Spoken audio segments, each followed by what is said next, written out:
Dog.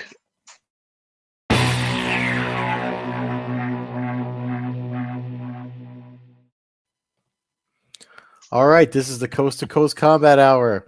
We're back. Ed Carbajal, Matt Hawkins, as always. This week we are joined again by Ms. Jillian DeCoursey, who has a fight booked for May 11th, Invicta FC 47. And Jillian, I mean, it's been a while. So how are you? I'm good. Thanks for having me back, guys.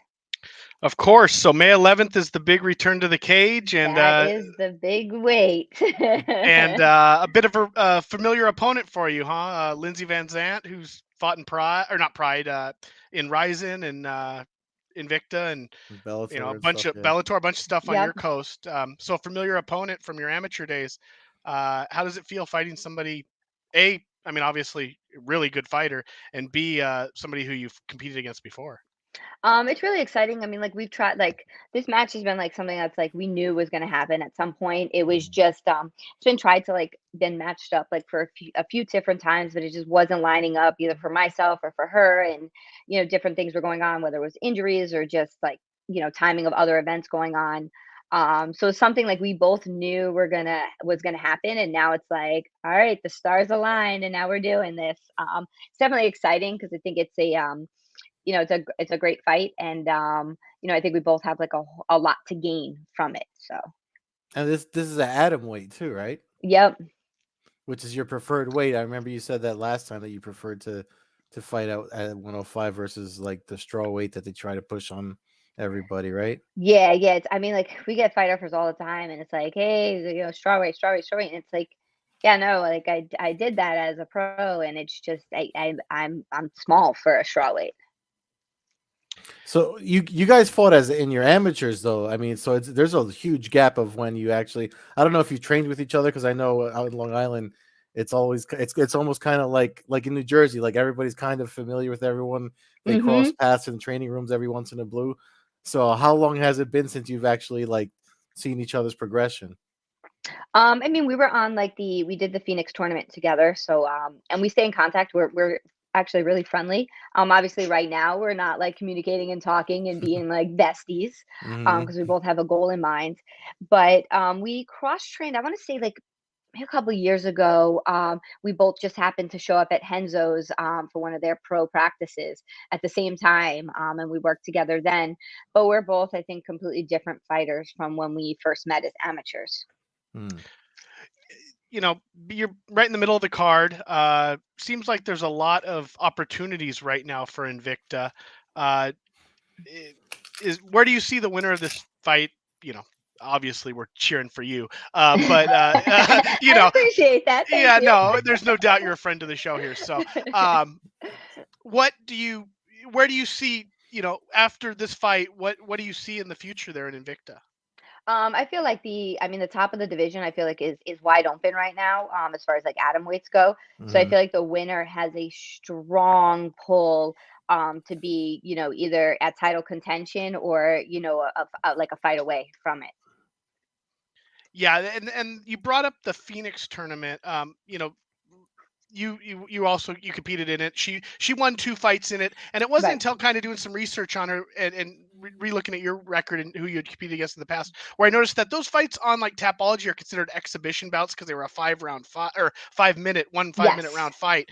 Uh, what is there any kind of feeling you have about that? I mean, obvious, as far as your record goes, obviously for her it's 2 wins that you don't see Right. on her record.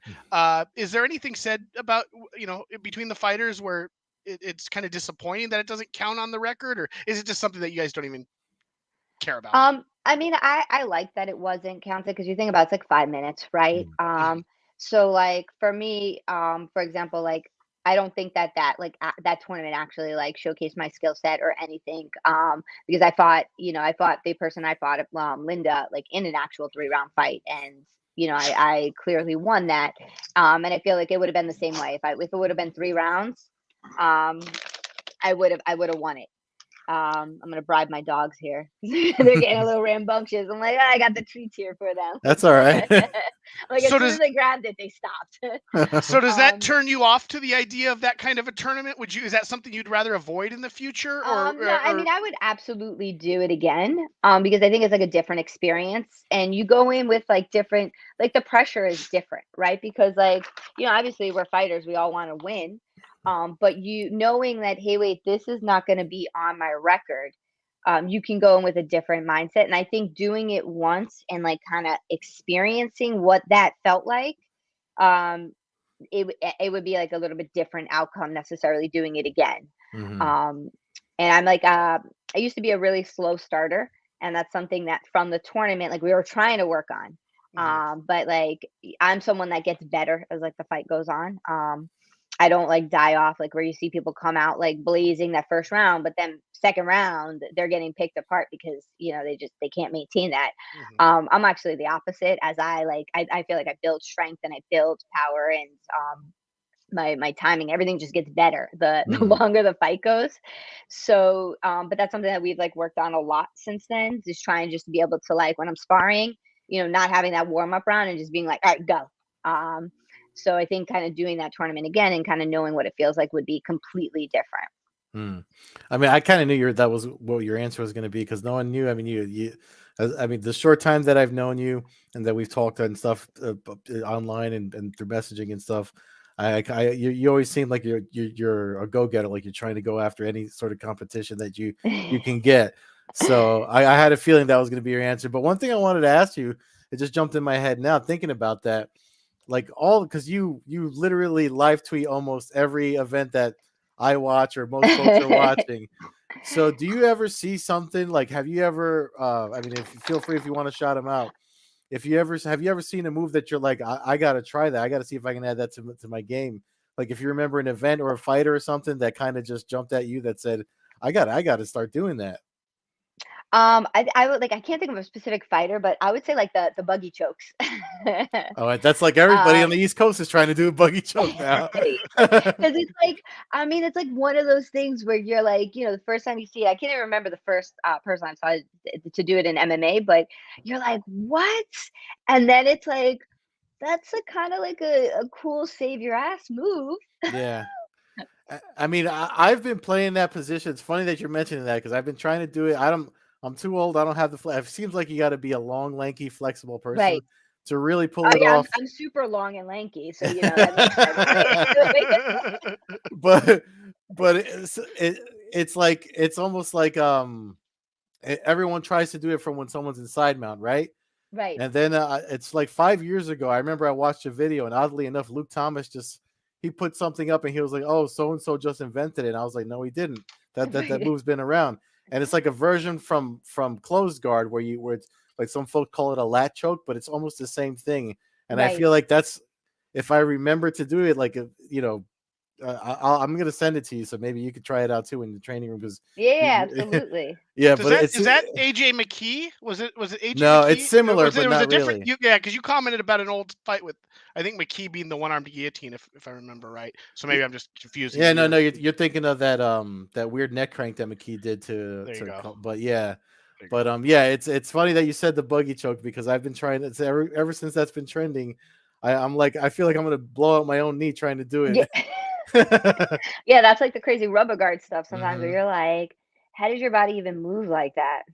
Yeah, but One of the other cool things about your upcoming fight is the return of the crowd.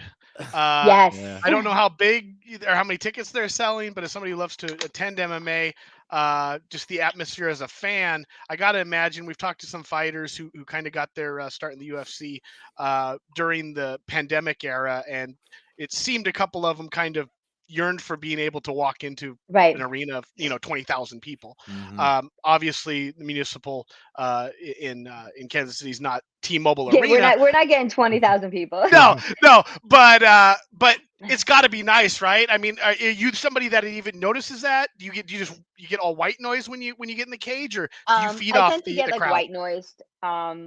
So it's like, so not fighting without the crowd wasn't that big of a difference for me, especially, with the Invicta crowds, because they do them a lot like in the same place. It's always Kansas, a lot of times it's Kansas City. So you're not getting like these massive crowds. Most of Mhm. theirs is like viewerships on like, when it was Fight Pass or like YouTube Now or Access. So it's mostly like, so you don't feel those fans.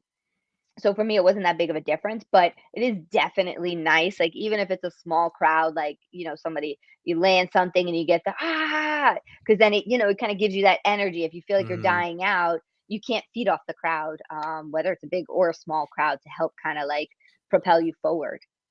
So I guess Shannon didn't listen to the Atlantic when we said we wanted her to come to Atlantic City from And now, the whole movie. well, I think too, like some of it, I know, pre-COVID, pre-pandemic, they were like looking to like try and move around more, and that was Mm. part of the plans. And then kind of the pandemic threw everything off.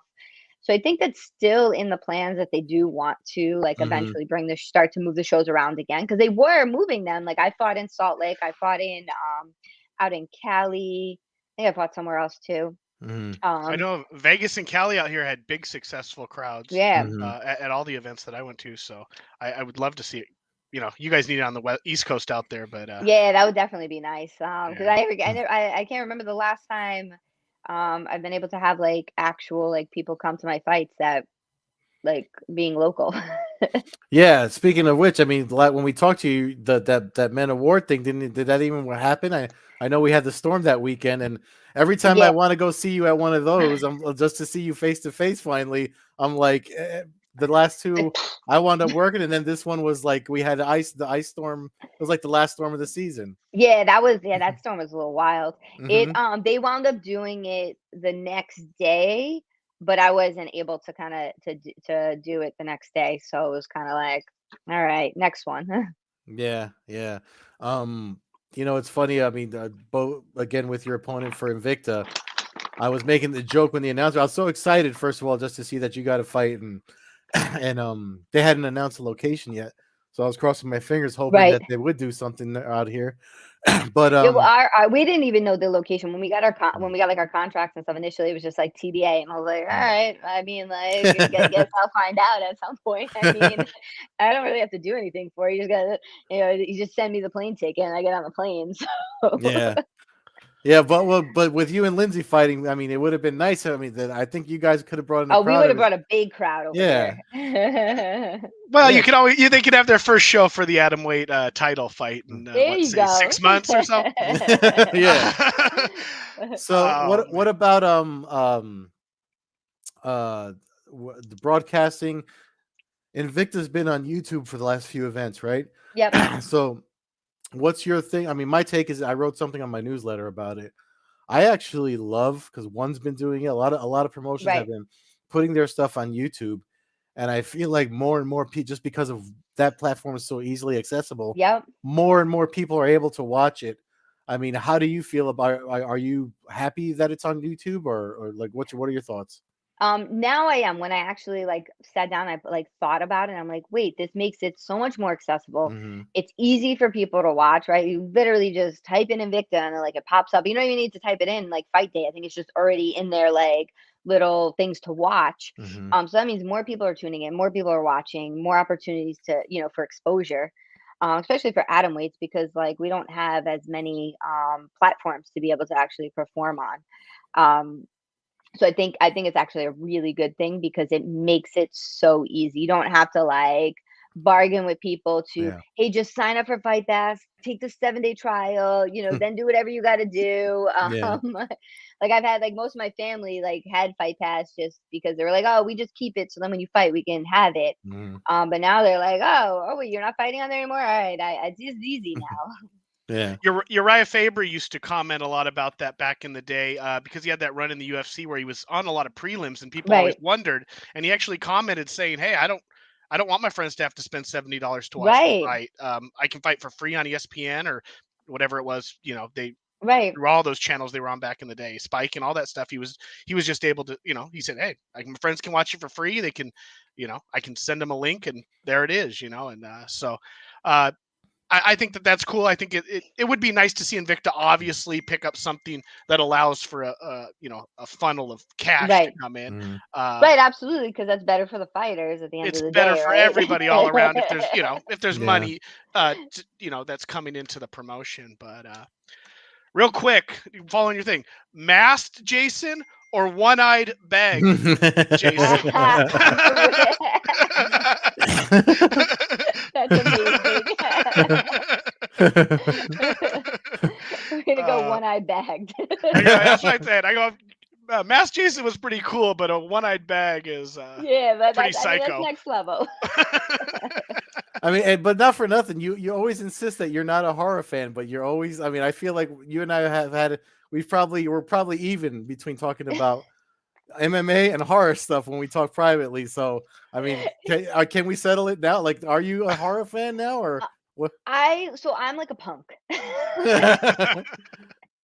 Like if I'm gonna watch something that's like kind of scary or like on the horror level, I have to do it like early in the day because then I'll get riled up and I won't sleep.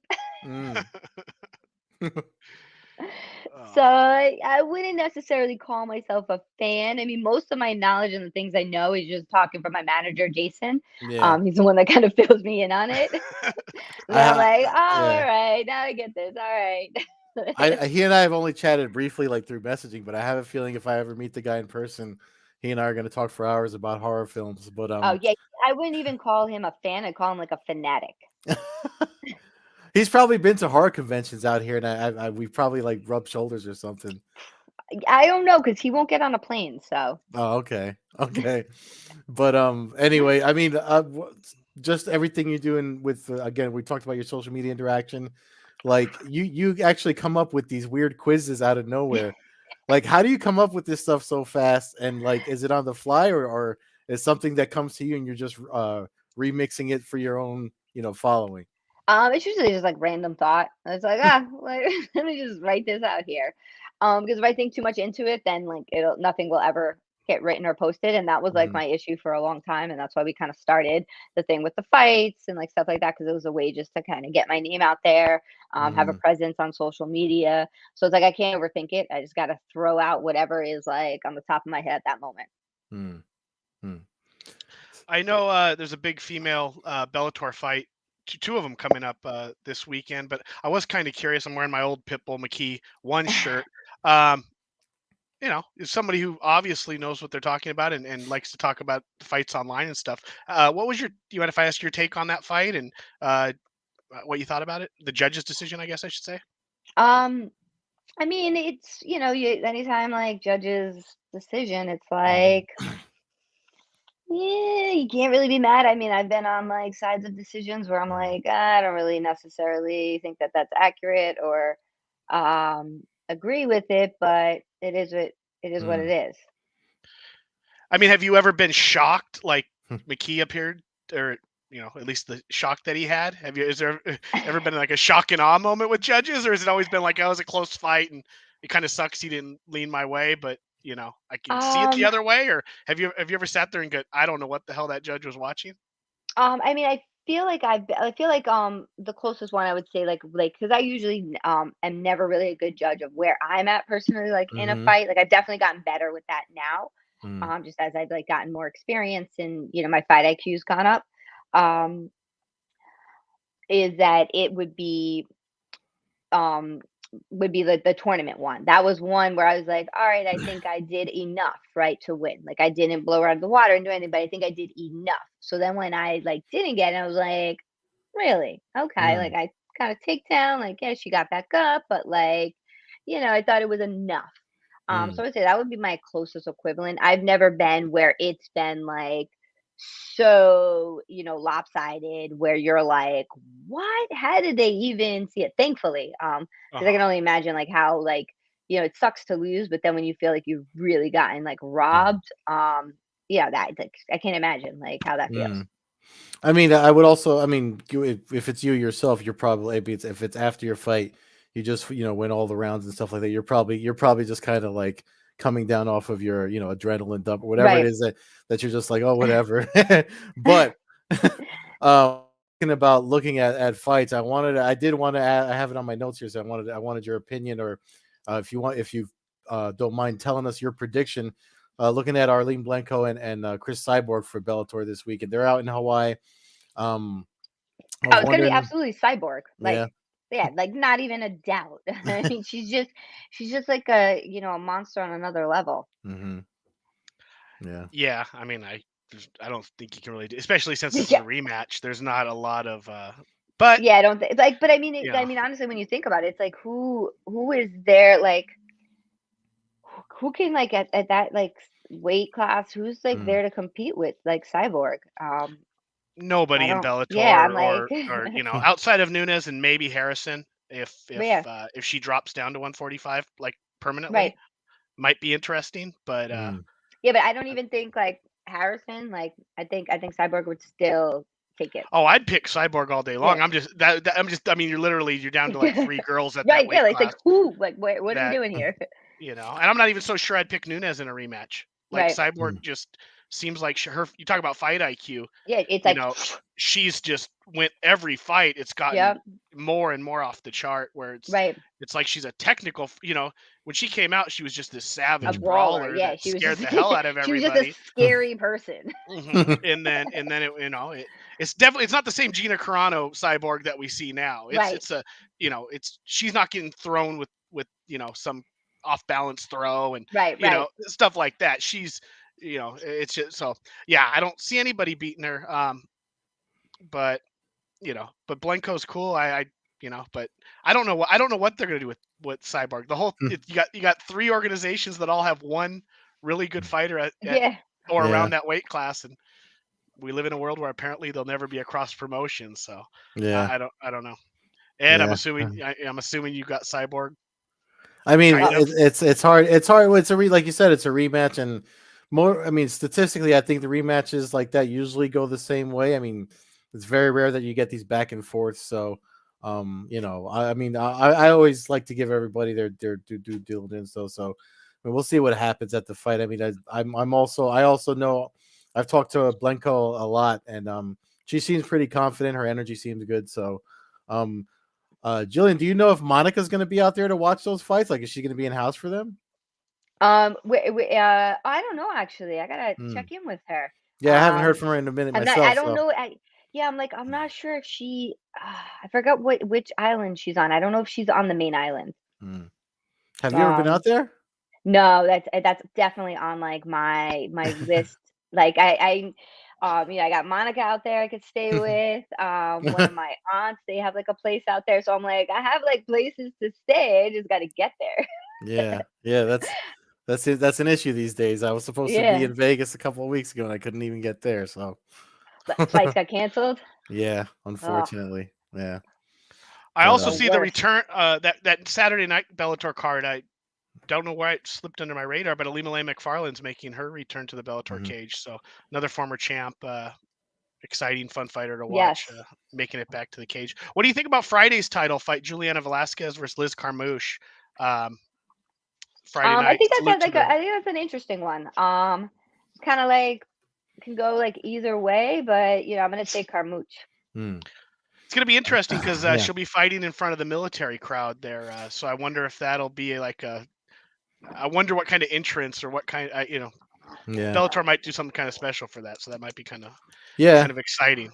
I can see that too. Jillian, let me ask you, how do you facilitate? Because again, I mean, you go hardcore when you watch these fights, especially Friday when there's multiple events. I mean, sometimes I'm fighting to stay awake, and I'm on Twitter, and I see you're still tuning into. Okay, this one's starting now. Like, I mean, what are you? Do you take BCAAs? Like, what are you doing?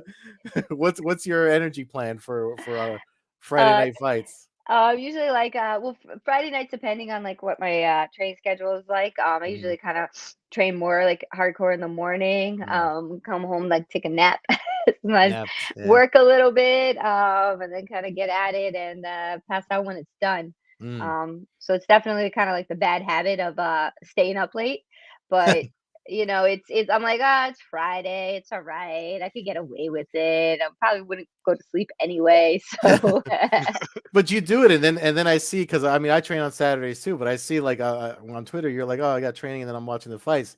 yeah, So you still do it, and you still get to training the next day. yeah, and I work. I usually work on Saturdays too, like in the morning. So Yeah. So that so kind of like helps you my get moving. Yeah. yeah, I'm like, you gotta just get up. You just get like you gotta get used to the grind and just kind of do it and be like, all right, on to the next one. Well, you're definitely cut from a different cloth than I am. That's for sure. I mean, tough as nails all day. So it's May 11th, Invicta FC 47. I mean, I'm happy that you're on the card. I love the promotion. Matt and I've been following it since forever. I mean, I don't know if there's I don't have any more questions for you, but if you have anything else for Ms. DeCoursey, No, I just um, want to wish her the best of luck. Thank her for coming on here, supporting the show. Uh, I like your Twitter feed. I don't comment a lot. I don't do a lot of that, but some of your stuff amuses me, makes me laugh. So, I uh, appreciate that. Thank yeah, you guys so much. keep doing what you're doing there, and keep doing what you're doing around the cage and around the MMA scene. We're I definitely got an appreciate eye it. on Thank it. you so much for the support. yeah, and maybe if CFFC, when they come to Atlantic City again, maybe Yes. they could throw you. They've already dubbed you their official social media representative, so maybe Yeah, they can get you on their definitely card. I'm looking to like get back on a CFFC card. It's Hmm. just been actually being able to get like an atom weight fight with them that like, makes sense for them, makes sense for me. But it's definitely something like, we want to do, kind of, especially now that fans are back. It's like, all Hmm. right, it makes sense for everyone, because I'll definitely pull in a crowd. So Yeah, absolutely. Before Matt takes us out, do you want to shout out Jason and your sponsors, or any fighters, anyone you want to shout out? By all means. all right. Let me shout out my manager Jason Adams, my um coaches and teammates at Long Island MMA and Ring Sport Muay Thai, my sponsors, uh, Sick Chick, we got Receptra, CBD.